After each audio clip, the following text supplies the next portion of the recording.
seiring dengan tadi harapan supaya Indonesia itu jadi lebih berkembang syariahnya, yaitu yang dilakukan mendorong ekonomi umat supaya jadi bisa lebih baik, mengentaskan kemiskinan dan lain-lain yang termasuk dalam memang makosid bahasa Arabnya. Dalam bahasa Indonesia kan maksud itu kan deket-deket aja kadang beberapa terminologi Arab itu kan makosid dan maksud syariah gitu.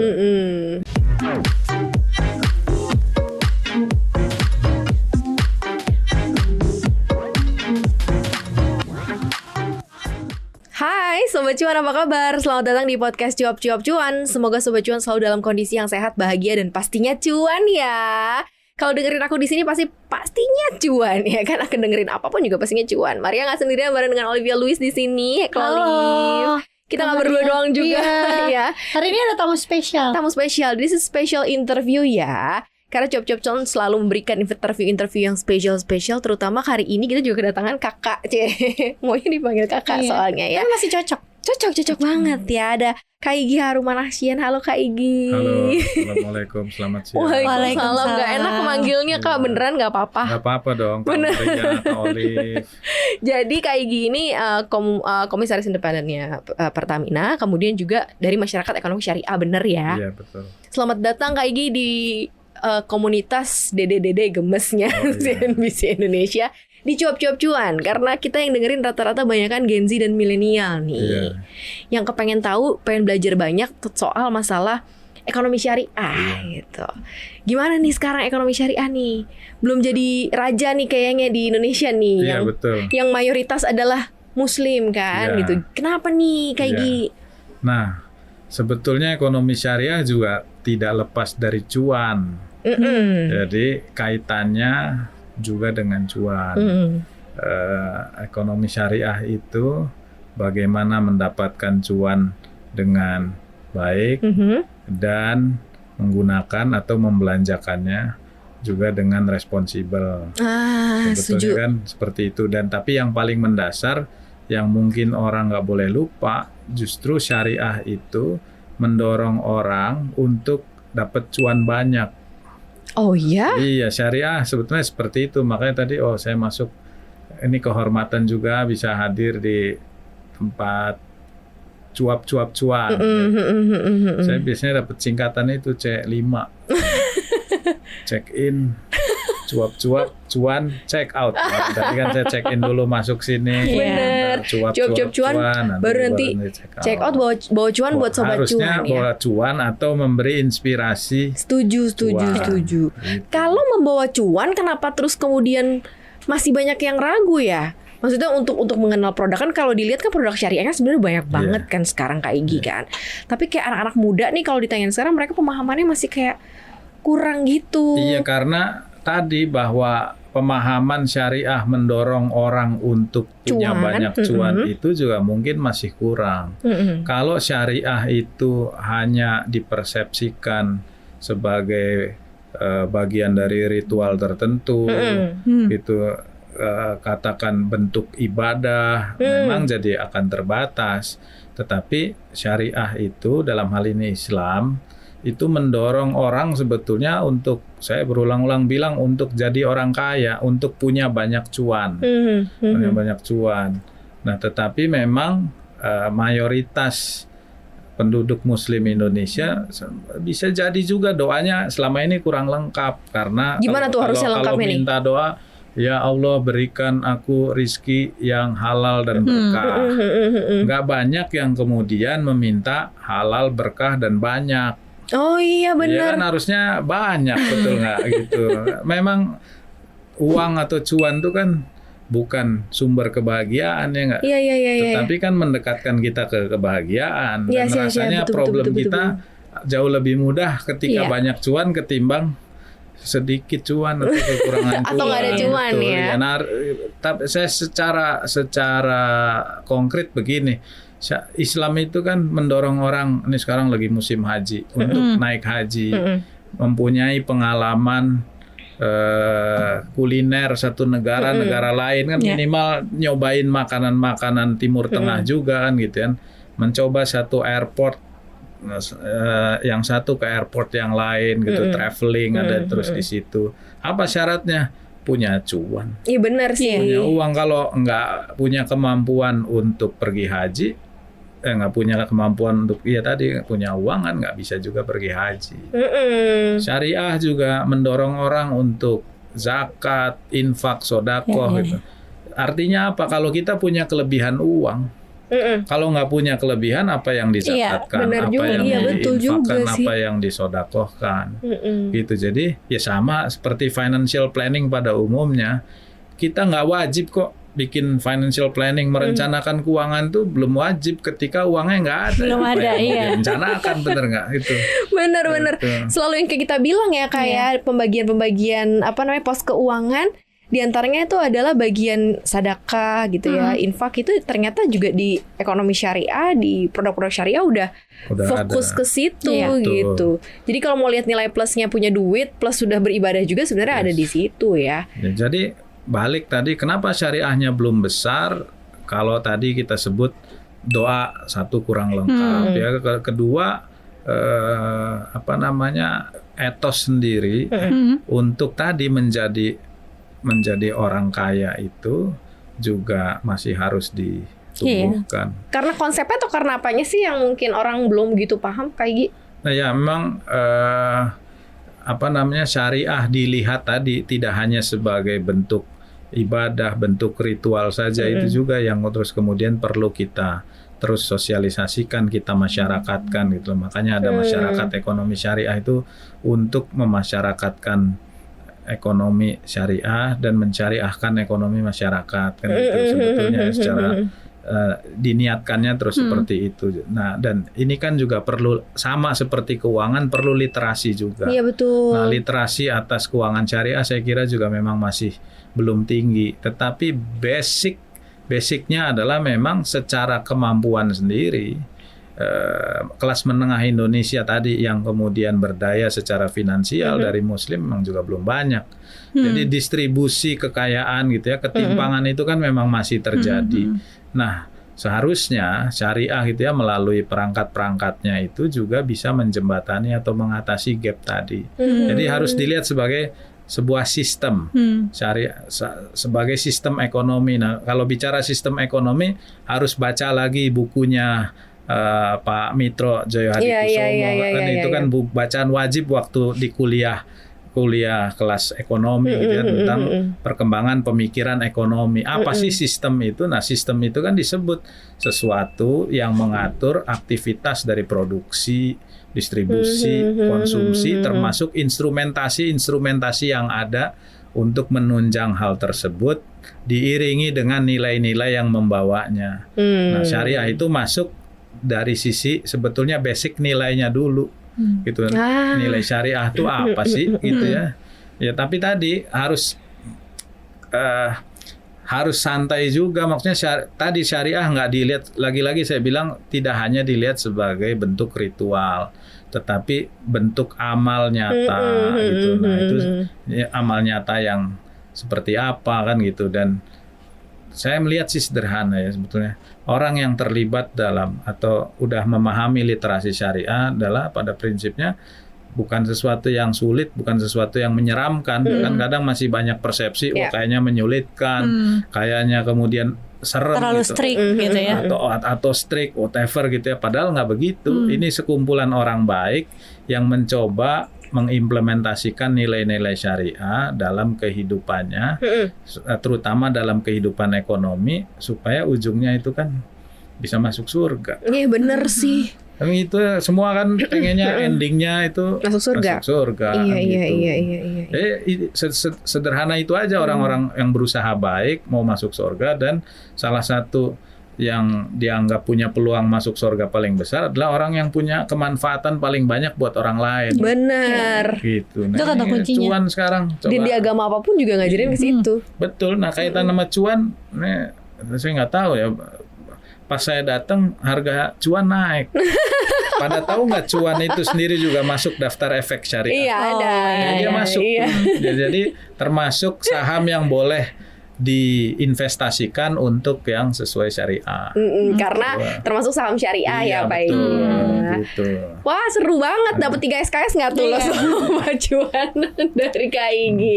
Tapi kan ini udah mau beralih pemerintahan nih. Kak Igi ngeliatnya gimana? PR-nya akan panjang nggak sih buat pemerintahan? Is it gonna be work it? Lah pertanyaannya kayak ini. Mungkin banget. aku mau nambahin juga, termasuk juga kalau kita ngomongin ekonomi syariah. Sekarang itu Indonesia kan masyarakatnya 87%-nya itu Muslim. Konsumen produk halal nomor 1 di dunia. Betul. Tapi secara produksi belum nomor 1. Kira-kira di eranya nanti kepemimpinan baru, menurut Pak Igi potensinya seperti apa ya? Saya rasa sih bakal makin seru ya. Gitu, makin seru tuh kan udah sempet seru waktu debat. Iya. SGIE disebut gitu kan. State Global Islamic Economy. Gitu ya, posisi Indonesia dalam ekonomi syariah atau ekonomi Islam secara global. Ketika itu sudah seru ya, rame waktu itu, saya rasa itu juga akan berlanjut pada jalannya pemerintahan mendatang. Saya juga meyakini bahwa tadi Pak Prabowo itu kan selalu juga menyampaikan keberlanjutan. Nah, yang baik-baik saya kira di periodenya Pak Jokowi, Pak Ma'ruf Amin akan dilanjutkan, tapi saya yakin justru akan punya terobosan lebih besar sehingga lebih konkret untuk tadi membesarkan pangsa pasarnya ekonomi syariah, tadi tidak hanya jadi market tapi juga jadi produsen. Gitu. Potensinya luar biasa dengan perkembangan saat ini diiringi digitalisasi dan lain-lain gitu. Jadi isu ini karena sudah disampaikan Mas Gibran dalam debat, saya rasa akan berlanjut.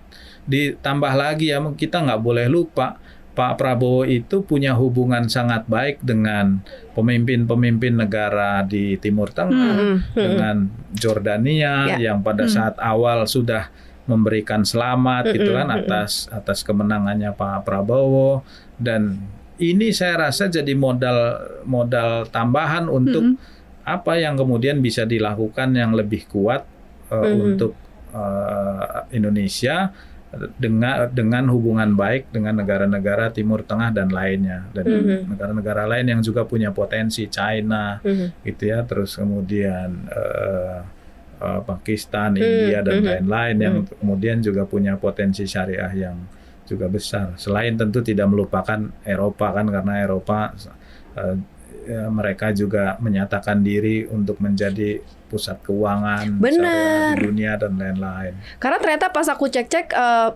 negara dengan salah satu yang pusat keuangan syariah terbesar di dunia itu ada di London justru. Inggris ya, dia menyatakan dirinya sebagai pusat keuangan syariah di dunia karena jadi hub kesana kemari kan gitu. Bisa dibayangin kenapa nggak Indonesia gitu? Nah betul, nah Indonesia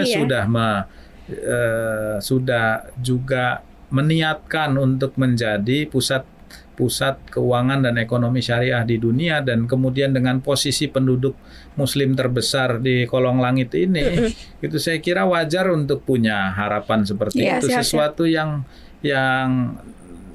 niscaya yang akan terjadi. Nah, apalagi tadi kalau kemudian ramalan bahwa pertumbuhan ekonomi berlanjut dan Indonesia bisa posisi ekonomi keempat terbesar di dunia, otomatis juga tadi ya sepanjang gapnya, kesenjangannya kemudian bisa diatasi, insya Allah bisa tercapai. Pusatnya di Indonesia kok gitu. Iya makanya. Nah tapi kan kali tadi kan ngomongin soal ke depan ya. Kalau kita sedikit ngomongin mengenai 10 tahunnya Pak Jokowi untuk mengembangkan gitu ya ekonomi, what kind of the part, termasuk ekonomi syariah di situ, cukup happy nggak? Banyak inisiatif yang juga perlu diapresiasi, dan terutama syariah itu kemudian lebih banyak dipegang juga oleh Wakil Presiden Pak Kiai Ma'ruf Amin. Jadi beberapa inisiatif saya kira kita nggak bisa lupa, ada Komite Nasional Ekonomi Syariah yang kemudian ditindaklanjuti dengan pembentukan komite daerah ekonomi syariah supaya kemudian inisiatif aktivitas itu tidak hanya di level nasional tapi juga di daerah-daerah juga berjalan dengan baik, walaupun saya yakin nanti akan lebih diperkuat di pemerintahan mendatang yang punya impact yang lebih besar, yang katakan lebih terasa di akar rumput, di grassroots gitu ya, di umat kebanyakan. Saya, Pak Jokowi sendiri juga menaruh perhatian tidak sedikit gitu. Saya masih ingat juga pada Hari Santri berapa tahun lalu perubahan logo Masyarakat Ekonomi Syariah itu dilangsungkan di Istana Negara bersama Presiden Jokowi pada waktu itu. Beliau juga pernah dinobatkan sebagai pemimpin untuk ekonomi syariah di dunia juga. Pada waktu itu ada salah satu lembaga memberikan apresiasi tersebut. Jadi saya kira ini modal yang nggak bisa kita lupakan, dan mudah-mudahan tadi bisa dilanjutkan, malah saya yakin lebih kuat sih. Iya ya, karena di awal-awal juga waktu pas debat tadi juga di-mention juga sama Kaigi bahwa Pak Prabowo sama Gibran ini juga cukup concerns gitu ya, fokus banget ya. Terus harapannya dong Kaigi buat Sobat Cuan nih, yang belum sadar atau mungkin belum mengenal lebih dekat, kan katanya kalau nggak kenal nggak sayang gitu. Kalau belum kenal, kenalan. Kalau udah kenal, sayang. Oh iya bener ya, kalau nggak kenal. Tiba-tiba kenal terus sayang gitu. Tak kenal maka ta'aruf. Oh iya. Campurannya seperti itu, baru terus kemudian bisa lebih sayang lagi. Nah tadi ya saya mau mengingatkan bahwa kan ujungnya kita ini pada mau masuk surga gitu. Dengan ekonomi syariah itu mendapatkan barokah di dunia, dapat banyak cuan tapi masuk surga. Kita yang laki-laki itu ini pun pada nggak sadar ya, saya nggak tahu ya kalau yang anak-anak sekarang, tapi kalau orang-orang tua saya ingetin ini seneng banget tuh. Ketika mau masuk surga, diantaranya ya itu ada yang menyebut nanti kita dapat 7 bidadari cantik, ya kan ya, diantaranya gitu. Ini saya mau cerita aja, sebenarnya syariah itu fun aja gitu ya. Laki-laki itu nggak banyak yang nanya 7 bidadarinya itu apakah dikasih random, ya kan, sama Tuhan. Ini pokoknya 7 atau milih di katalog. Atau lihat di kaca kan gitu, yang mana nih yang dipilih kan kita ini nggak tahu, karena berusaha berbuat baik, harapannya kemudian bisa masuk surga dan tadi dapat rezeki banyak, dapat cuan banyak di dunia, karena dengan modal cuan itu baru bisa beli produk-produk syariah, bisa beli invest cuan, ya nggak, bisa punya deposito syariah, bisa punya reksadana syariah, sukuk jangan lupa, jadi bisa jadi pemilik bank syariah.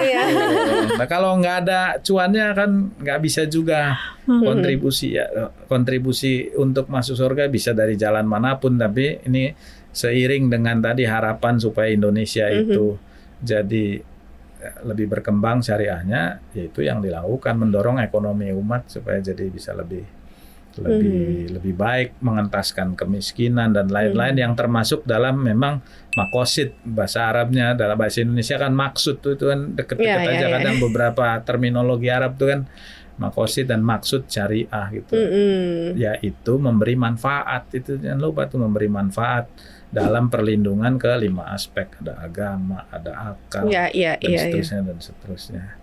Nanti mudah-mudahan sih akan makin paham, makin berkembang, syariah itu menyenangkan, syariah itu fun, itu kan, dan tadi pada akhirnya ngasih kemanfaatan untuk kita semua. Itu dia yang paling penting ya, berarti ya ujung-ujungnya ya.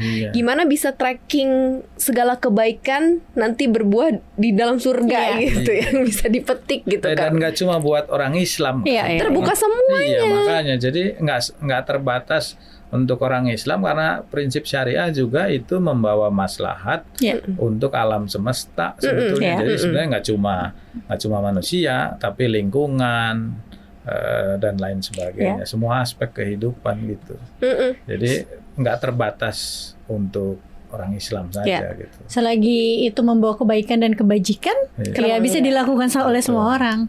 Pasti begitu ya, makanya masyarakat ekonomi syariah dan ekonomi syariah ini ada di Indonesia, dikembangkan dan juga jadi fokus pemerintah juga ke depannya ya, untuk bisa jadi hub ekonomi syariah di dunia gitu ya Indonesia ya.